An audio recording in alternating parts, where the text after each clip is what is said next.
है दोस्तों, आपका मेरी चैनल पर पॉलिटिकल साइंस विद मुनमुन। आज हम कवर करने वाले हैं हमारा next topic Indian political institution in India के नेक्स्ट सीरीज़ में हम करने वाले हैं सैलेंट फीचर ऑफ इंडियन कॉन्स्टिट्यूशन। ठीक है, तो फीचर्स में आज हमें विस्तार से चर्चा करना है कि क्या क्या इंडियन कॉन्स्टिट्यूशन के फीचर्स हैं।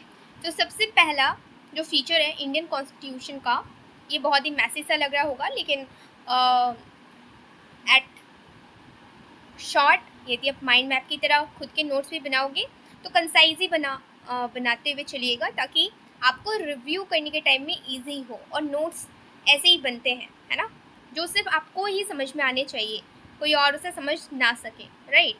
तो फिलहाल मैं तो यहाँ पर आपको बताने ही वाली हूँ, तो don't we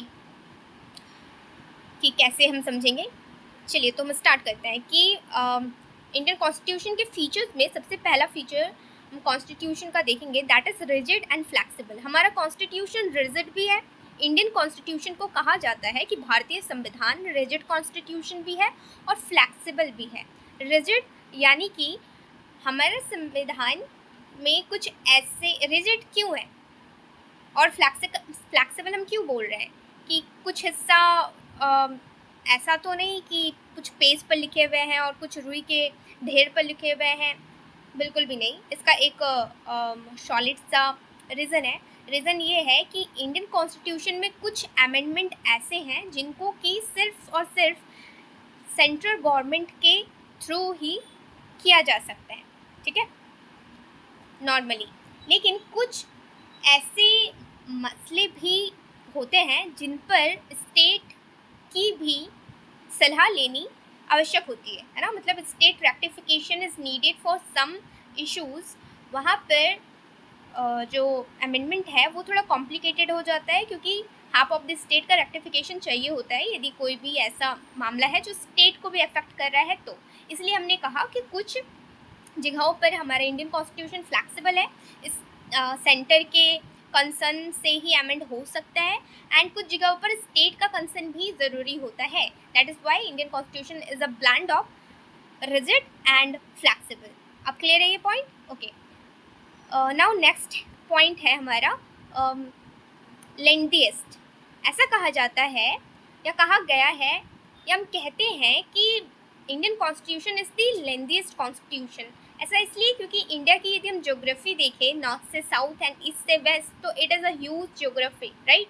that is why कि बहुत सारे लॉज को अडॉप्ट करने की ज़रूरत पड़ी, ठीक है, ज्योग्राफी को देखते हुए। साथ ही इंडियन कॉन्स्टिट्यूशन में सारे स्टेट मिलकर एक यूनियन को फॉर्म करते हैं, राइट। अमेरिका की तरह यहाँ फॉर्मेशन नहीं होता कि स्टेट के अपने कॉन्स्टिट्यूशन है एंड अमेरिका का अपना कॉन्स्टिट्यूशन है, ऐसा नहीं होता, राइट। तो हर एक स्टेट के लिए भी प्रोविज़न हमारे कॉन्स्टिट्यूशन में ही इंक्लूड है। दैट इज़ वाई लेंथीएस्ट होने का ये भी एक रीज़न बन जाता है। एंड तीसरा, लेंथीएस्ट होने का हम रीज़न देख रहे हैं कि क्यों लेंथीएस्ट हम कहते हैं हमारी इंडियन कॉन्स्टिट्यूशन को। विश्व का सबसे बड़ा लिखित कॉन्स्टिट्यूशन में, यानी कि रिटन कॉन्स्टिट्यूशन में, one of the lengthiest constitution of our country India, right. और तीसरा रीज़न ये होता है कि हमारे इंडियन कॉन्स्टिट्यूशन में जो स्कॉलर्स थे, लॉ स्कॉलर्स, उनकी पॉपुलेशन थोड़ा ज़्यादा थी। दैट इज़ वाई हमें लीगल इंटरप्रिटेशन थोड़ा ज़्यादा देखने को मिलता है इंडियन कॉन्स्टिट्यूशन में, ठीक है। तीसरे पॉइंट में हम आ जाते हैं, दैट इज़ रिटन। अब जब हम रिटन कहते हैं, इसका मतलब Indian constitution mostly majority part of the Indian constitution written है। अब मोस्टली बोलने का मतलब लिखा हुआ ही है ना, मेजॉरिटी रिटन है, लेकिन कुछ ऐसे लॉज हो सकते हैं जो अनरिटन भी है, ठीक है। पॉलिटिकल साइंस में जब हम ऐसा बात कहते हैं कि लिखा है, जैसे कि हम कहते हैं कि Indian constitution is a written but Britain is unwritten, तो अनरिटन का मतलब हम ये समझते हैं कि कुछ भी कानून लिखा नहीं होगा। तो इस भ्रम को आप दूर कर लीजिए, क्योंकि मैं भी इसी भ्रम में थी। तो as being a political science student I have to inform to my viewers, aware about my viewers, that कि ऐसा कतई नहीं है, ऐसा बिल्कुल भी नहीं होता कि जब हम पढ़ते हैं कि इंडियन कॉन्स्टिट्यूशन रिटन है एंड ब्रिटेन का कॉन्स्टिट्यूशन अनरिटन है, तो रिटन का मतलब मोस्टली चीज़ें रिटन है, कुछ अनरिटन भी हो सकता है। और ब्रिटेन के मामले में कि एक्चुअली उस ब्रिटेन का कॉन्स्टिट्यूशन अनरिटन है, ठीक है, लेकिन पूरा का पूरा ही अनरिटन नहीं है। कुछ चीज़ें वहाँ पर, कुछ लॉज रिटन है तो उसको रिटन में इंक्लूड नहीं करता है, इसलिए पूरा पूरी हम उसे कह देते हैं कि वो अनरिटन है। बट ये ध्यान रखना कि पूरा का पूरा अनरिटन नहीं है, कुछ लॉज रिटन होते हैं। एंड इंडियन में इंडियन कॉन्स्टिट्यूशन में बात करें तो मोस्टली रिटन है, हाँ कुछ एकाध रिटन नहीं है, ठीक है। तो ये इस बात को ध्यान में रखना, अनरिटन मतलब पूरा का पूरा अनरिटन नहीं होता, और रिटन मतलब भी पूरा का पूरा रिटन नहीं होता। ओके, नाउ नेक्स्ट फीचर है इंडियन कॉन्स्टिट्यूशन का, that is beg of borrowing या फिर सोर्स फ्रॉम वेरियस कॉन्स्टिट्यूशन। ऐसा नहीं है कि हमने अपने इंडियन कॉन्स्टिट्यूशन और दूसरे देशों के कॉन्स्टिट्यूशन से चुराया है या फिर बोरो किया है, ऐसा नहीं है। इसका इंडियन मॉडिफिकेशन हुआ है, देन आफ्टर हमने अडॉप्ट करा है, ठीक है। तो वेरियस सोर्सेज क्या क्या है हम ये भी देखेंगे। हालांकि ये हम फीचर्स अभी देख रहे हैं एट अ क्विक रिविजन की तरह, ठीक है। नाउ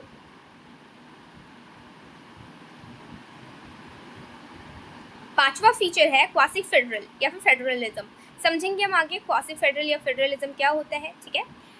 छठा पॉइंट है parliamentary form of government. Parliamentary form of government मतलब सरकार का स्वरूप संसदीय होता है, ठीक है। सातवां पॉइंट है integrated and independent judiciary. Judiciary independent and integrated होती है। मैं भाग नहीं रही हूँ, बताऊंगी, लेकिन अभी सिर्फ जल्दी से हम अपने पॉइंट्स को एक बार कवर कर रहे हैं। आठवां पॉइंट है फंडामेंटल ड्यूटीज़ है, इसमें राइट्स है, डीपीएसपी की बात करी गई है, ठीक है। देन यूनिवर्सल एडल्ट फ्रेंचाइजी, यानी कि 18 साल से ऊपर सबको वोट देने का अधिकार है, single citizenship, rule of law, separation of power, amendment, 3 tiers government, cooperative societies, right, judicial reviews and emergency provisions देख लिया हमने, and synthesis of parliamentary sovereignty and judicial supremacy. अब कवर तो हमने कर लिया बोलकर, है ना, बट हम इसे ब्रीफली एक एक करके समझेंगे। तो हम सबसे पहले स्टार्ट करते हैं। पहले आप इस चीज़ के डिफरेंस को समझो कि division of power and separation of power में डिफरेंस क्या होता है। देखो, जब हम डिवीज़न ऑफ पावर की बात करते हैं ना, तो डिवीज़न मतलब बंटवारा, है ना। बंटवारा मतलब सेंटर, स्टेट और म्यूनिसिपल कॉरपोरेशन, या फिर यदि हम अर्बन की बात करें तो म्यूनिसिपल कॉरपोरेशन, और अगर हम विलेज लेवल की बात करें तो विलेज पंचायत, है ना, पंचायती राज इंस्टीट्यूशन, है ना। तो 3 tier गवर्नमेंट जिस तरह से हम देखते हैं, उसी तरह से पावर का बंटवारा जो है ये तीनों लेवल पर होना चाहिए, ठीक है। इसी को डिवीज़न ऑफ पावर कहते हैं कि पावर का जो बंटवारा है वो state, centre, state and local bodies, इन तीनों में होगा। एंड ये चीज़ हमारे 7th शेड्यूल में जैसे कि मेंशन है कि 3 लिस्ट को इंट्रोड्यूस करा गया, सेंटर, स्टेट और कॉन्करेंट, है ना। तो 7th शेड्यूल में यही बात कही गई है कि जो लिस्ट सिस्टम होगा ना, लिस्ट सिस्टम मतलब list system division of power का एग्जाम्पल है कि पावर को डिवाइड करा जाएगा तीनों का तीनों लेवल में। इस तरह से हर एक लेवल अपने टेरिटरी के अंदर पावर को यूज़ कर सकेगी, ठीक है ना। दूसरी ओर हम समझते हैं सेपरेशन ऑफ पावर। अब सेपरेशन ऑफ पावर का मतलब क्या होता है?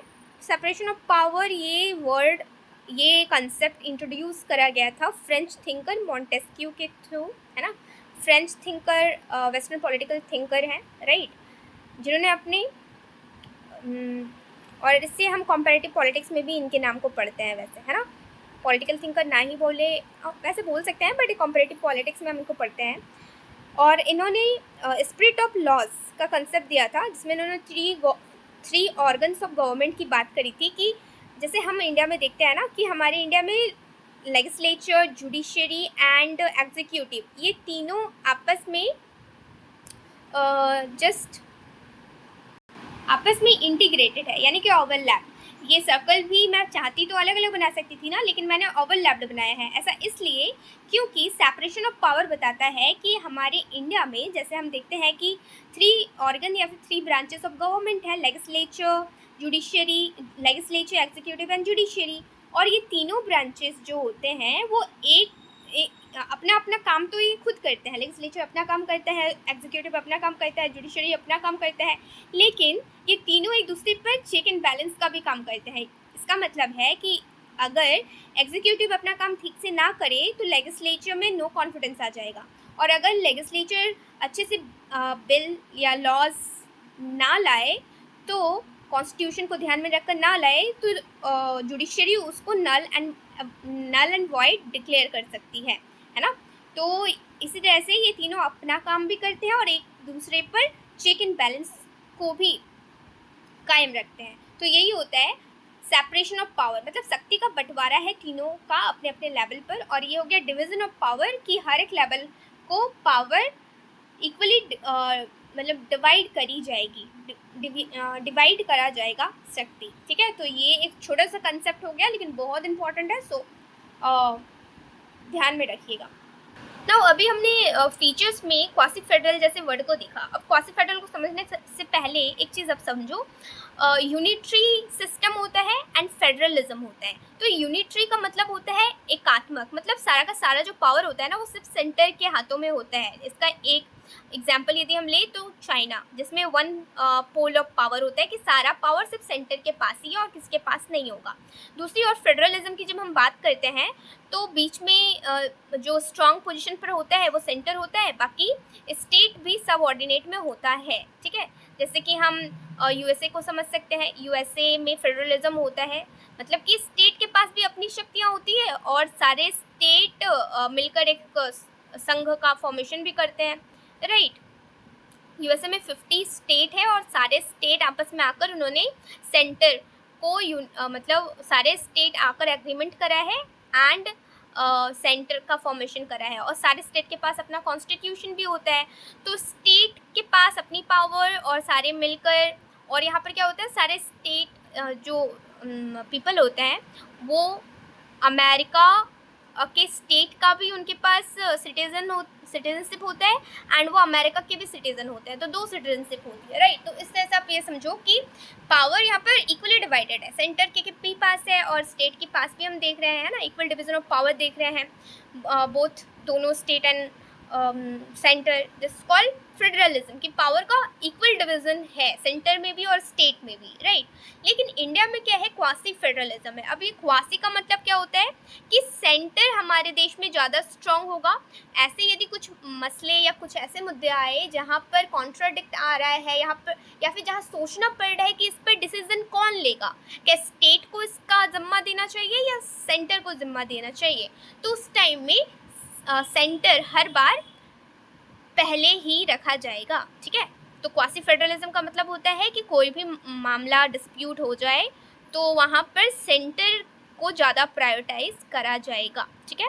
तो क्वासी फेडरल मतलब सेंटर ज़्यादा स्ट्रांग माना जाएगा एज कम्पेयर टू स्टेट। तो ये हमारे इंडिया में फॉलो किया जाता है क्वासी फेडरलिज्म, राइट। नाउ जो हम देख रहे थे कि लेजिस्लेचर मतलब वो बॉडी जो लॉ बनाती है, जैसे कि पार्लियामेंट। एग्जीक्यूटिव मतलब वो बॉडी जो एग्जीक्यूट करती है, जैसे कि council of ministers. And judiciary मतलब वो बॉडी जो चेक एंड बैलेंस या फिर एडजस्टमेंट करने का काम करती है, जैसे कि सुप्रीम कोर्ट, राइट। ये सिंपल सा बेसिक सा चीज़ है जो कि मैंने वर्ड्स में लिखा है। देन आफ्टर नेक्स्ट आप पार्लियामेंट्री सिस्टम को थोड़ा समझो, जो हमारे इंडियन कॉन्स्टिट्यूशन के फीचर में हमने बुलेट पॉइंट्स में देखा। पार्लियामेंट्री सिस्टम और प्रेसिडेंटल सिस्टम। पार्लियामेंट्री सिस्टम में क्या होता है, head of government and head of state. देखो ये दोनों ही चीज़ें अलग अलग होती है। हेड ऑफ स्टेट होते हैं प्रेसिडेंट जो कि नॉमिनल हेड होते हैं, and head of government prime minister होते हैं जो कि रियल हेड होते हैं। और ये दोनों ही अलग अलग होते हैं पार्लियामेंट्री सिस्टम में, एक नहीं होते, ठीक है। लेकिन प्रेसिडेंटल सिस्टम में ठीक इसका ऑपोजिट है कि head of state and head of government दोनों एक ही होते हैं, और वो कौन होता है, प्रेसिडेंट होता है, जैसे कि अमेरिका में, ठीक है। और पार्लियामेंट्री सिस्टम का एग्जांपल हो जाएगा इंडिया एंड ब्रिटेन, जहाँ पर head of state and head of government दोनों अलग अलग पोर्शन होते हैं, ठीक है। ये क्लियर है। नाउ अब आ जाओ रिपब्लिकन मतलब क्या होता है। रिपब्लिकन नेशन का मतलब हम क्या समझते हैं। रिपब्लिकन मतलब होता है कि जो हेड ऑफ स्टेट होते हैं, यानी कि जो प्रेसिडेंट होते हैं, वो या तो नॉमिनेटेड होंगे या तो इलेक्टेड होंगे, जैसे कि इंडिया में होता है, यानी कि इंडिया एक रिपब्लिकन कंट्री है। लेकिन if head of state hereditary हो सो वो कंट्री रिपब्लिकन नहीं होगा, जैसे कि ब्रिटेन में राजा का शासन या रानी का शासन, क्वीन और क्वीन का शासन चलता है, किंग क्वीन का शासन चलता है, तो ये हेरिडेटरी हो गया, राइट। तो इसीलिए हम ब्रिटेन को रिपब्लिकन कंट्री नहीं कहेंगे, but India is a Republican because यहाँ पर जो हेड ऑफ द स्टेट होते हैं, हेड ऑफ स्टेट प्रेसिडेंट को कहा जाता है, और प्रेसिडेंट यहाँ पर नॉमिनेटेड या तो इलेक्टेड होते ही हैं, राइट। नाउ नेक्स्ट वन जो हमने फीचर देखा था that is integrated and independent judiciary. Integrated का मतलब होता है कि लोअर कोर्ट के मामले हाई कोर्ट में जा सकते हैं, हाई कोर्ट के मामले सुप्रीम कोर्ट में जा सकते हैं, ये होता है इंटीग्रेटेड, एक दूसरे से जुड़ा हुआ है, ठीक है। और इंडिपेंडेंट बॉडी है, इसका मतलब कि जो कोर्ट होते हैं, कोर्ट जज के जो भी सैलरीज आते हैं वो ना तो पार्लियामेंट पर डिपेंड है और ना तो पार्लियामेंट से चुनकर मतलब पार्लियामेंट को ये अधिकार दिया गया है कि वो चुनकर जजों को लाए, है ना, ऐसा नहीं है। मतलब एग्जीक्यूटिव से कोई लेना देना नहीं है जुडिशरी को, इसीलिए कहा गया है कि judiciary is a independent body, है ना। अब जुडिशरी ऐसा कह दे कि हम आज से अपॉइंट करेंगे जजों को, जैसे कि NJC एक्ट आया था ना बीच में, जजों की अपॉइंटमेंट जो होगा वो अब पार्लियामेंट करेगी, तो जो भी लॉ कॉन्स्टिट्यूशन के अनुरूप नहीं आएगा, कॉन्स्टिट्यूशन को ध्यान में रखकर नहीं इंट्रोड्यूस करेगी पार्लियामेंट, जुडिशरी को ये पावर है कि वो उसे जुडिशियल रिव्यू करके नल एंड वॉइड डिक्लेयर कर सकती है ना, because judiciary is a independent body, ठीक है। तो आप जुडिशरी में हस्तक्षेप नहीं कर सकते। और संविधान का सबसे बड़ा रक्षक के रूप में protector of the constitution supreme court को रिकॉग्नाइज या जुडिशरी को रिकॉग्नाइज करी जाती है ना, ऑब्वियसली सुप्रीम कोर्ट को करी जाती है। तो यही है कि हमारे देश में लोअर कोर्ट यानी कि डिस्ट्रिक्ट कोर्ट के मामले हाई कोर्ट में जा सकते हैं और हाई कोर्ट के डिस्प्यूट सुप्रीम कोर्ट में जा सकते हैं। यही हो गया integrated judiciary and independent judiciary जो हमने समझ लिया, ठीक है। Now next move to next जो हमारा टॉपिक पॉइंट्स था that is synthesis of parliament sovereignty plus judicial supremacy. अब देखो पार्लियामेंट सोवरेनिटी का मतलब समझो। पार्लियामेंट सोवरेनिटी का मतलब पार्लियामेंट सबसे ऊपर है, यानी कि ब्रिटिश कॉन्स्टिट्यूशन में क्या होता है, पार्लियामेंट सॉवरन है ना, पार्लियामेंट सॉवरन है। इसका मतलब कि यहाँ पर जुडिशियल रिव्यू का कोई भी प्रोविज़न नहीं है। पार्लियामेंट जो कहेगा वही सबसे सुप्रीम में माना जाएगा, ठीक है। पार्लियामेंट का कानून मतलब सब एज अ गॉड समझ लो, है ना। तो पार्लियामेंट सब कुछ है ब्रिटेन के लिए, तो पार्लियामेंट सुप्रीम है, सॉवरन है ब्रिटेन में। लेकिन इंडिया में क्या है कि पार्लियामेंट तो लॉ बनाती है, लेकिन यदि वो कॉन्स्टिट्यूशन को ध्यान में रखकर पार्लियामेंट में लॉ नहीं बनाया गया है तो जुडिशरी वहाँ पर इंटरप्ट करेगी और वो जुडिशियल रिव्यू लगा के उस लॉ को नल एंड वॉइड डिक्लेयर कर सकती है। इसीलिए हम इंडिया में कहते हैं कि कोई पार्लियामेंट इंडिया में सुप्रीम या फिर सॉवरेन नहीं है, बल्कि इंडिया में कॉन्स्टिट्यूशन इज़ द सुप्रीम, है ना। इंडिया में कॉन्स्टिट्यूशन सुप्रीम होता है, इसीलिए सिंथेसिस ऑफ पार्लियामेंट्री सुवरेनिटी की जब बात आती है तो इंडिया पार्लियामेंट्री सुवरेनिटी वाला कंट्री नहीं है। पार्लियामेंट लॉज बना सकती है बट जुडिशियल रिव्यू के तहत जुडिशरी उसे नल एंड वॉइड डिक्लेयर कर देगी यदि वो कॉन्स्टिट्यूशन को ध्यान में रखकर लॉज नहीं बनाए गए हैं तो। बट ब्रिटेन में क्या होता है कि पार्लियामेंट ने जो कह दिया वो कह दिया, दैट इज़ फाइनल, ठीक है। तो ये तो हमने भारत एंड ब्रिटेन की बात देखी। अब हम इस चीज़ को जुडिशियल सुप्रीमेसी में इंडिया और यूएसए से कंपेयर करके देखेंगे कि जब हम जुडिशियल रिव्यू की बात करते हैं तो यूएसए में जुडिशियल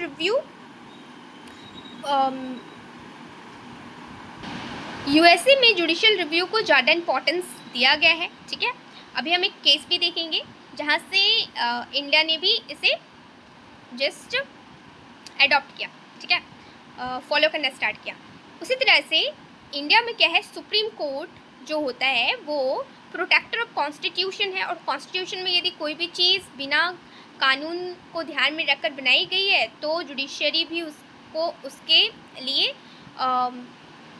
जुडिशियल रिव्यू ला सकती है ना। तो जुडिशियल सुप्रीमेसी तो इंडिया में भी है, लेकिन सबसे ज़्यादा हम देखते हैं कि अमेरिका में है। अमेरिका में जुडिशियल रिव्यू बहुत ज़्यादा होता है, ठीक है, और उसी को देखते हुए इंडिया में भी इंट्रोड्यूस्ड हुआ है, ठीक है। तो ये चीज़ आपको समझ में आ गई।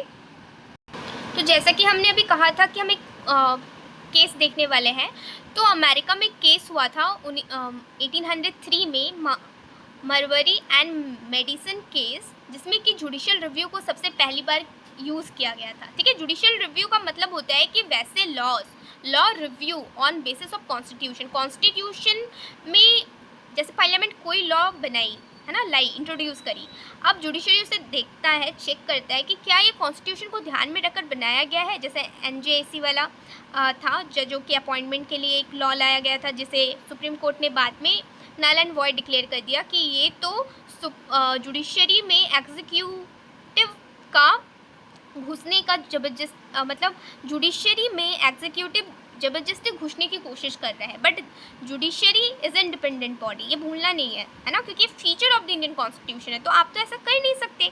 इसीलिए समय समय पर जब भी पार्लियामेंट कोई नया लॉ लाती है तो जुडिशरी उसे चेक करती है कि क्या ये कॉन्स्टिट्यूशन को ध्यान में रखकर बनाया गया है, क्या कॉन्स्टिट्यूशन के फीचर्स को ध्यान में रखकर बनाया गया है, क्या बेसिक फंडामेंटल्स को ये हार्म तो नहीं कर रहा है। यदि कर रहा है तो जुडिशरी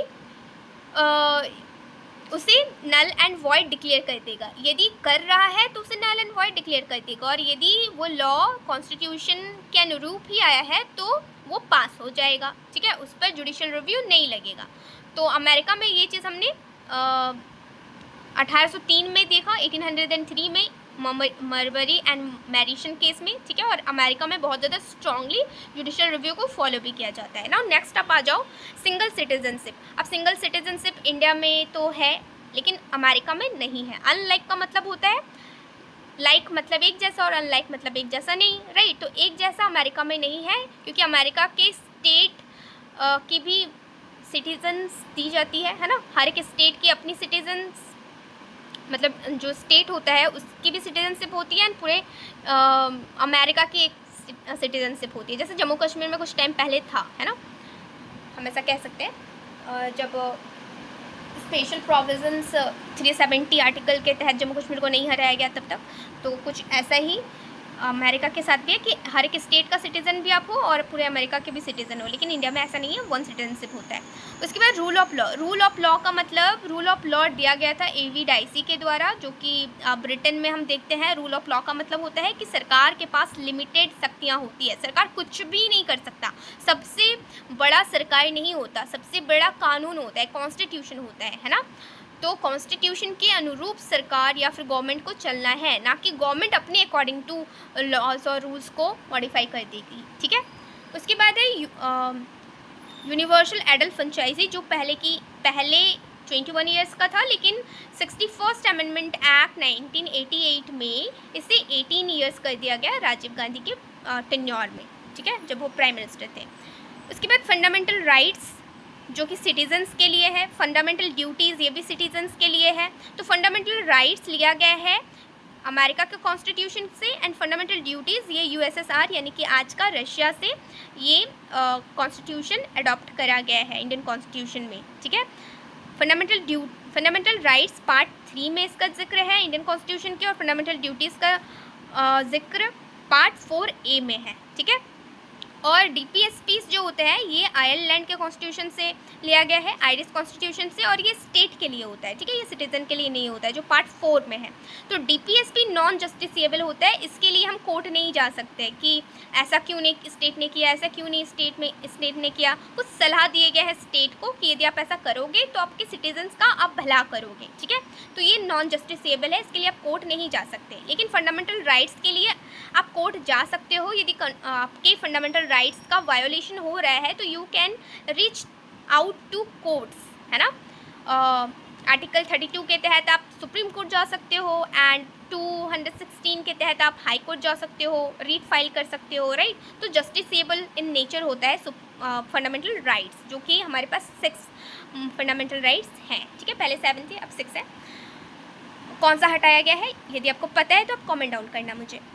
उसके बाद फंडामेंटल ड्यूटीज़ आर्टिकल्स, ये भी नॉन जस्टिसेबल होता है, ठीक है। पेरेंट्स के कुछ पेरेंट्स को दिया गया है एजुकेशन से रिलेटेड, कुछ बहुत सारे सिटीजन्स के लिए है, ठीक है, एजुकेशन से रिलेटेड है।